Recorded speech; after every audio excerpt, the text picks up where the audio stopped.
আজকের ভিডিওতে আমি আপনাদের দেখাবো মাইক্রোসফট অ্যাক্সেসের বিভিন্ন ডাটা টাইপ। যখন আমরা টেবিল তৈরি করি সেই ডাটা টাইপগুলো এখানে দেখা যায়। তো আমি একটা এক্সাম্পল টেবিল তৈরি করে বিভিন্ন ডাটা টাইপ এক্সপ্লেন করব। তো প্রথমে যাচ্ছে ক্রিয়েটে, টেবিল ডিজাইন থেকে তৈরি করি সরাসরি। তো এখানে ধরেন প্রথমটা একটা নাম দিলাম হচ্ছে আইডি, শুধুমাত্র দেখানোর জন্য, ডাটা টাইপগুলো দেখানোর জন্য। তো এখানে যে নাম্বার অটো নাম্বার হচ্ছে যে লং ইন্টিজার এখানে থাকে, যে ফিল্ড সাইজের নিচে দেওয়া আছে সেখানে এটা লং ইন্টিজার। সেই কারণে এরা টিপস দেয় যে যদি আমি কখনো এটাকে ফরেন কি এই এই যেমন ধরেন এক্সপ্লেন করি একটু ভালোভাবে, সেটা হচ্ছে যে টিপিএল প্রোডাক্টে যে আমার এখানে আইডিগুলো আছে, এই আইডিটা আমি যেমন আবার এই টিপিএল অর্ডারের মধ্যে ইউজ করছি, প্রোডাক্ট আইডি। তো এটা যখন নাকি ইউজ করা হয়েছে তখন নাম্বারের ক্ষেত্রে যে লং ইন্টিজার ইউজ করতে বলছে, এটা হচ্ছে টিপস। লং ইন্টিজার না করলে এই যে আমি যে এখানে অটো নাম্বার ইউজ করছি সেটা যে সরাসরি লং ইন্টিজার হয়ে যাচ্ছে, সেটার সঙ্গে মিলবে না। সে কারণে ওরা টিপস দেয় সবসময় যে যদি ফরেন কি ইউজ করতে চাই, এটা হবে প্রাইমারি কি। ধরেন এটা আমি প্রাইমারি কি বানিয়ে নিলাম। তো এই প্রাইমারি কিটা আমি যখন নাকি অন্য একটা টেবিল থেকে অ্যাক্সেস করবো, অন্য একটা টেবিলের মধ্যে নিব, সেটা হয়ে যাবে ফরেন কি। তো সেই ফরেন কির টাইপটা সেম হতে হবে। তো সেম করার জন্য যদি অটো নাম্বার হয়ে থাকে তাহলে এটা যেন আমরা লং ইন্টিজার হিসেবে ফরেন কি ইউজ করি অন্য কোনো টেবিল ইউজ করতে চাইলে। আচ্ছা, এটা গেল অটো নাম্বার। তারপরে আর ধরেন এটাতে আমি আর এমনিতে শুধু নাম দেওয়ার জন্য নাম দেওয়া আরও যে ডাটা টাইপগুলো আছে, যে শর্ট টেক্সট শর্ট। তো শর্ট টেক্সট হচ্ছে এখানে বলে দিচ্ছে যে ফিল্ড সাইজ 255, এটা 255 ক্যারেক্টার পর্যন্ত ডাটা এখানে সেভ করা যাবে। এর বেশি হলে আমাদেরকে অবশ্যই এই লং টেক্সট ইউজ করতে হবে। তো লং টেক্সটটা আগে ছিল হচ্ছে মেমো নামে।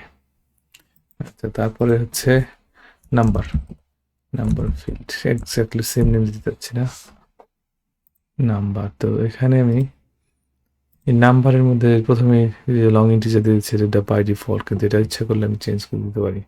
এখানে ক্লিক করে এখানে বিভিন্ন ধরনের নাম্বার দেওয়া আছে। তো বাইট হতে পারে, integer, long integer, single, double, application ID, decimal. তো এটা আমি একটা আর্টিকেল পড়ছিলাম মাইক্রোসফটের আর্টিকেল। তো ওরা এখানে এক্সপ্লেন করছে কি সব। যেমন বাইট হচ্ছে use for integer that range from 0 to 255, storage requirement is 1 byte. তো আমি এটার লিঙ্ক ভিডিও ডিসক্রিপশনে এটা দিয়ে দিব, আপনারা পড়ে নিতে পারেন। তো এই যে আমরা যদি কখনো রেগুলার নাম্বার ইউজ করতে চাই তো লং ইন্টিজার ইউজ করতে পারি। এটা 2 বিলিয়ন থেকে -2 বিলিয়ন থেকে +2 বিলিয়ন পর্যন্ত হতে পারে। এই যে টিপটার কথা আমি বলছিলাম, long integer use long integer when you create a foreign key to relate to another table's auto number primary key field. আচ্ছা, তো আর যদি আমরা কখনো ডেসিমাল নাম্বার ইউজ করতে চাই তাহলে আমাদের ডাবল অথবা এই ডেসিমাল টাইপ ইউজ করা উচিত। আচ্ছা, এটা গেল হচ্ছে নাম্বার।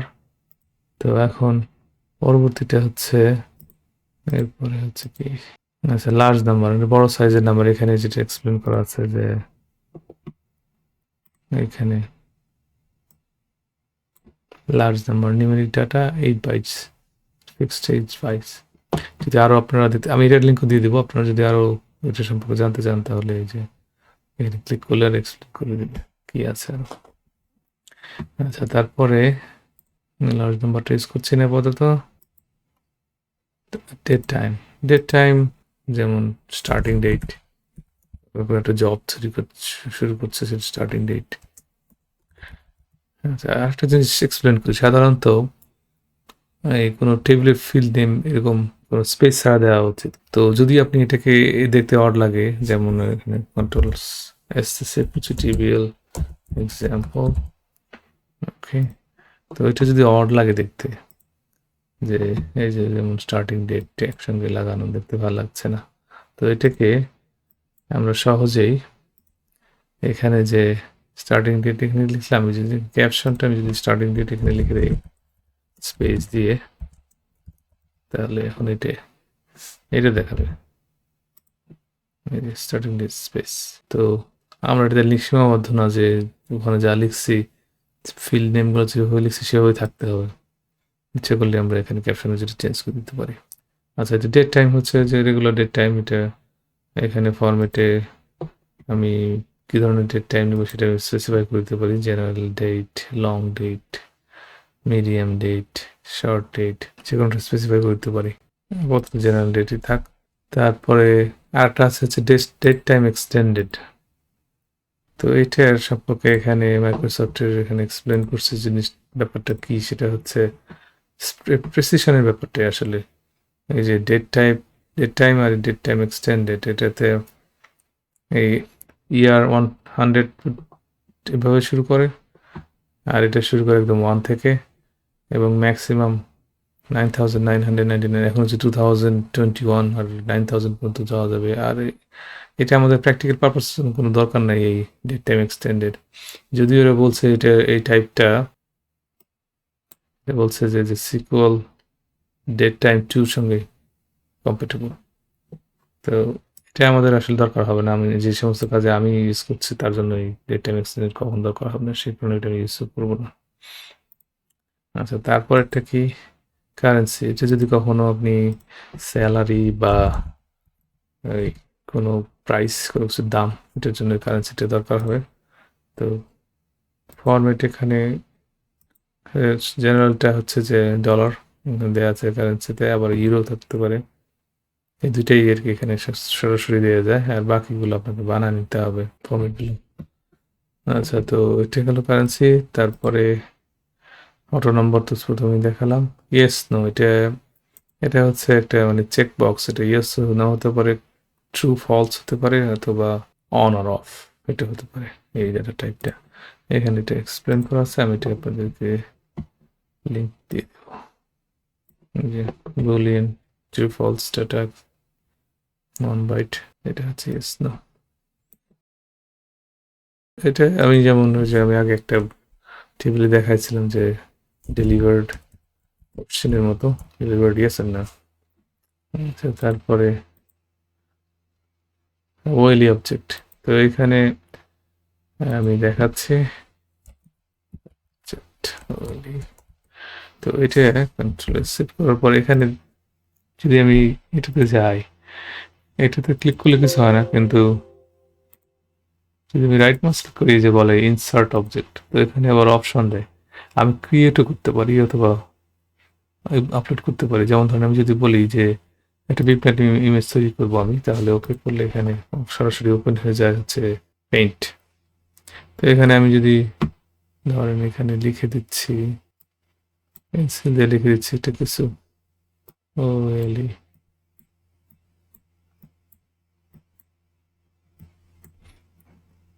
কোনটা লেখা হলো, যাই কিছু করি না সেটা বিটম্যাপ ইমেজ হিসেবে সেভ হয়ে যাবে। ক্লোজ করলে এই যে এখন এই যে এটা এইভাবে থাকলো বিটম্যাপ ইমেজ। আমি যদি এখানে ক্লিক করি তাহলে ওইটা আবার সরাসরি ওপেন হয়ে যাবে। অথবা আমি যদি এই ফিল্ডে দেখাচ্ছে, সেকেন্ড ফিল্ডে দেখাচ্ছে, যদি আমি আরটা ক্লিক করে দেখাচ্ছি, সেটা হচ্ছে ইনসার্ট অবজেক্টস। যে এরিয়া যেমন আমি তৈরি করলাম, তৈরি না করে এখান থেকে কিন্তু ব্রাউজ, এখানে যে আমি এটা পিকচার আপলোড করতে পারি। যেমন যদি এখান থেকে আমার কতগুলো ডাউনলোড করা আছে কিছু কিছু পিকচার, এগুলো যদি আমি এখান থেকে ওপেন করতে চাই ওপেন করতে পারবো। অ্যাক্সেস লোগো যদি আমি ওপেন করি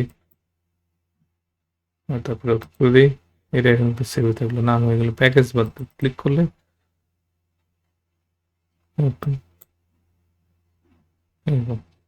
এই ফাইলটা এখন সেভ থাকলো।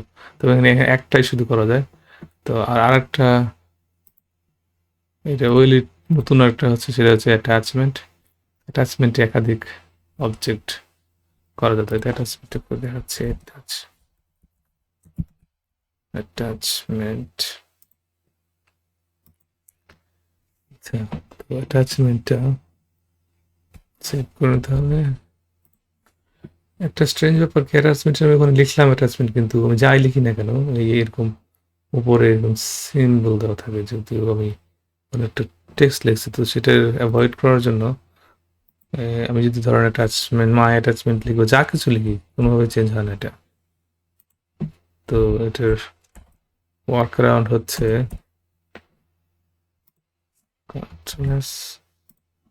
এখন ওটি থাকলো। তো এটা ওয়ার্কার হচ্ছে এখানে ওই যে সেই ক্যাপশন। এখানে যদি আমি বলি যে মাই ফটোস বা ফটো পিকচার কোনো কিছু বললে সেটা এখন এখানে ফটো। তো এখানে আমি ডাবল মাউস ক্লিক করে অ্যাড করে দিতে পারি। ওই পিকচারগুলো থেকে আরেকটা পিকচার যদি আমি অ্যাড করি, যে পাওয়ার পয়েন্টের লোগো অ্যাড করলাম, আরও অ্যাড করা যায়, একাধিক অ্যাড করা যায় আর কি। শিট লোগো দিচ্ছে, সেরকম একাধিক করা যায়। ওকে, দুইটা অ্যাটাচমেন্ট আছে, সেটা বোঝাচ্ছে টু দিয়ে। আচ্ছা, তারপরেরটা হচ্ছে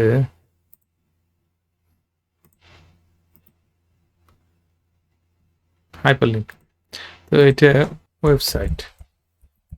তো যদি এটা ওয়েবসাইট, এখানে একটা সুন্দর ব্যাপার হচ্ছে যে আমি সাধারণত যে কোনো ডাটা এখানে যদি আমি লিখি তাহলে ক্লিক করলে কিছুই হয় না, এই ওয়েলি অবজেক্ট বা অ্যাটাচমেন্ট ছাড়া মানে দেখায়। কিন্তু এখানে যদি আমি লিখি যে www ডট আমার ওয়েবসাইটটা যে স্কিলস ডেভেলপমেন্ট ডট XYZ এটা লিখলাম, পরে যদি এখানে যাই, এখানে ক্লিক করলে সরাসরি একদম এটা ওপেন করে দেয়। এটা আমি আসলে করে রাখছি হচ্ছে আমার সাইটে যাওয়ার জন্য, রিডাইরেক্ট করা আছে এই সাইটে যাওয়ার জন্য। এটা হচ্ছে হাইপারলিঙ্ক, এখানে ইমেল অ্যাড্রেসও দেওয়া যেতে পারে। তারপর এরপরেরটা হচ্ছে অ্যাটাচমেন্ট দেখালাম, ক্যালকুলেটেড ফিল্ড। আচ্ছা, ক্যালকুলেটেড ফিল্ডটা আমি আরেকটা ভিডিওতে পুরোপুরি এক্সপ্লেন করছি। তো তারপরে এখানে আর কি এখানে দেখানো যায়, যেমন ধরেন এটাকে আমি স্যালারি, এটা টাইমস 2% রিটায়ারমেন্ট ফান্ডে যাবে। তো এখানে যদি আমি বলি রিটায়ারমেন্ট কন্ট্রিবিউশন সেভ, তো এখানে যদি আমি একটা অ্যামাউন্ট এখানে স্যালারিতে লিখি যে প্রতি মাসে তার বেতন হচ্ছে $4,000, তাহলে যে $80 কন্ট্রিবিউশন হবে 2%। এটা গেল ক্যালকুলেটেড ফিল্ড। তারপরে সবার শেষে হচ্ছে হলো লুক আপ উইজার্ড। তো এটা আমি যে আগে টেবিল তৈরি করেছিলাম, টেবিল অর্ডার, এখানে আসলে ডাটা ইনপুট করা একটু কষ্টকর, কারণ আমাকে এই সিআইডি বা কাস্টমার আইডি, প্রোডাক্ট আইডি এগুলো জানতে হয় মুখস্থের মতো। তো সেটা না করে আমি আরেকটা নতুন টেবিল তৈরি করবো, সে লুকআপ উইজার্ড দেখায় যে ওখানে আমি এগুলো দেখতে পাবো, সেগুলো ক্লিক করবো, সেটা আমি দেখাই দিচ্ছি। তো নতুন একটা টেবিল করে দিচ্ছি, রেট টেবিল ডিজাইন দিয়ে সেম ফিল্ডগুলো থাকবে, আমি এই ফিল্ডগুলো দেখে দেখে এগুলোর নামে লিখবো। অর্ডার আইডি, অটো নাম্বার, এটাকে প্রাইমারি কি করে দিচ্ছি। তারপরে ছিল ডেট, ডেট, তারপরে কাস্টমার আইডি, প্রোডাক্ট আইডি। তো অর্ডার ডেট টাইম, তারপরে সেই আইডি বা কাস্টমার আইডি। তো এখানে আমি এটা করবো হচ্ছে সেই লুকআপ উইজার্ড। তো এখানে কীভাবে করা যায়, এখানে আমি টাইপ করতে পারি আর কি, একের পর এক টাইপ করে দিতে পারি যে বিভিন্ন কাস্টমার 1, কাস্টমার 2, কাস্টমার 2, এটা ঠিক করলাম না, আমি শুধু দেখানোর জন্য। নেক্সট, এটার নাম দিচ্ছি সিআইডি, ঠিক আছে, ফিনিশ করলাম। এটা কি হয় দেখেন, কন্ট্রোল এস করে সেভ করে নিচ্ছি, টিভিএল অর্ডার্স, যেহেতু আগে অর্ডার নামটা আগে ইউজ করা হচ্ছে, অর্ডার্স করে দিলাম। তারপরে এখন যদি আমি এখানে যাই, তাহলে সিআইডিতে গেলে ওই দুইটা ড্রপডাউন হিসেবে দেখাবে। তো এটা আমি করবো না, আমি এটা শুধু দেখানোর জন্য দেখাইছি। এটা লুকআপ উইজার্ডে যে আমি আসলে অন্য টেবিল, যেমন এই যে কাস্টমার টেবিল থেকে ডাটাগুলো নিব, টেবিল কাস্টমার, তারপর এখান থেকে কাস্টমার আইডি এবং কাস্টমার নেম, এই দুটো নিব। এখান থেকে হবে হচ্ছে হলো সর্টেড হবে এই অ্যাসেন্ডিং কাস্টমার নেম হিসেবে। আর এটা হচ্ছে হাইড, কি কলম আমি এটা হাইড করবো না, আমি দেখাবো কোনো দরকার আছে। আর এখানে সেভ হবে হচ্ছে কাস্টমার আইডিটা, কাস্টমার নেমটা সেভ হবে না। নাম থাকবে সিআইডি, ঠিক আছে। এটা ফিনিশ করলে ইয়েস সেভ। তো এখন যদি যাই তাহলে এখন দেখেন এখানে যদি আমি কাস্টমার আইডিতে যাই তাহলে ওই সমস্ত কাস্টমারের আইডি আমি যখন যেমন ক্লিক করব তখন আমাকে শুধুমাত্র ওই আইডিটা সেভ হবে এখানে। আচ্ছা, তো এটা এটা একটা গেল। তারপরে প্রোডাক্ট আইডি সেম ভাবেই আর কি এই আইডি করে নিচ্ছি, এক্সাক্ট সেম, শুধুমাত্র প্রোডাক্ট টেবিল থেকে আসবে। লোকাল প্রয়োজন নেক্সট, এটা হবে হচ্ছে product product ID and product name next. এটাও প্রোডাক্ট নেম থেকে এটাকে স্টার্ট করা হবে, এটাকে হাইড করবো না, দেখা দরকার আছে। আর সেভ করবো শুধু প্রোডাক্ট আইডিটা, না তা নেম। ওকে ফিনিশ, এটা গেল। তারপর আর কি ছিল, ইউনিট সোল্ড আর শিট। তো ইউনিট সোল্ড নাম্বার, এটা লার্জ লং ইন্টিজার থাকবে, থাক। আর শিফট এটা ইয়েস না। এই আমার টেবিল তৈরি হয়ে গেল। তো এটাতে আমি ডাটাগুলো সব এই টেবিল থেকে নেব, সমস্ত ডাটাগুলো ওখানে ইনসার্ট করে দেব। তো আমি একটা আমার আগের ভিডিও আছে যেখানে আমি দেখাইছিলাম কিভাবে অ্যাপেন্ড কোয়েরি তৈরি করা যায়। তো আমি এখানে সেটা সরাসরি করে নিচ্ছি। এই যে নতুন টেবিল করলাম, টেবিল অর্ডার্সের মধ্যে অ্যাপেন্ড করব। ওকে, এখানে টেবিল লিস্ট দেওয়া আছে কোথা থেকে, অর্ডার থেকে। এখানে আমি সবগুলো সিলেক্ট করে দিচ্ছি, আমার সবগুলো ফিল্ডই লাগবে। এখানে যে অর্ডার আইডি এগুলো সবগুলো মিলছে, শুধুমাত্র প্রোডাক্ট আইডি মিলাতে পারে নাই। সেখানে যে প্রোডাক্ট কোথায় যাবে সেটা বুঝতে পারছে না, তো পিআইডি দিয়ে যাবে। ইউনিট সোলশিট সবগুলো ঠিক আছে। টেবিল অর্ডার থেকে টেবিল অর্ডারসে যাচ্ছে। আমি যদি এটাতে রান করি বলবে 70, এখানে 70 রো আছে, সেগুলো সব অ্যাপেন্ড হয়ে যাবে, হয়ে গেল। আমি যদি এখন টেবিল অর্ডারসে যাই সব 70 রোস হয়ে গেছে। প্রথমে একটা রো আমি তখন যে দেখাচ্ছিলাম এমনিতেই সেটা রয়ে গেছে, কারণ 71 হয়েছে। এটা অর্ডার ডেটা আমি একটু দিয়ে নিই, এমনিতে একটু বানায় নিচ্ছি। এই সবই বানানো ডাটা। প্রোডাক্ট আইডি ওকে, ইউনিট সোল্ড মেবি 42 হয়ে গেল। কাস্টমার আইডিটাও দেখতে পারবো, প্রোডাক্ট আইডিটাও এরকম দেখতে পাবো সহজে। আমাকে বারবার ওই টেবিলগুলোতে যেয়ে দেখতে হবে। তো আমি এখন এটাকে টেবিল অর্ডারটাকে ডিলিট করে দেবো। তার আগে আমি রিলেশনে যে ওটাকে রিলেশনটাকে ডিলিট করে দিচ্ছে। আচ্ছা, কোয়েরি দরকার নেই, ডিলিট ইয়েস, ডিলিট ইয়েস। এখান থেকে এটাকে নাই করে দিচ্ছি, এটা লাগবে না। এখানে নিউ টেবিলটা নিব হচ্ছে টেবিল অর্ডার্স। রিলেশন এখানে হয়ে গেছে, শুধুমাত্র রেফারেন্স ইন্টিগ্রিটি করলে ওয়ান টু মেনি হয়ে যাবে। edit relationship, product ID, influencers. Okay. One to many, এটা আমি রিলেশনশিপটা আগে একটা ভিডিওতে দেখাচ্ছি, যদি কারো দরকার হয় দেখে নেবেন প্লিজ। রিলেশনশিপটা এনফোর্স। ওকে, আচ্ছা এখন আমি সেভ করে নিচ্ছি আর এই টেবিল অর্ডারটাকে ডিলিট করব। ওকে, আমার টেবিল অর্ডার্স থাকলো। এখন ওটা ডিলিট করার কারণে একটা সমস্যা হয়ে যাবে, যেগুলো হচ্ছে আবার এই যে কতগুলো আনফিল অর্ডার, সেটার কাজ করবে না, কারণ এখানে টেবিল অর্ডার ছিল।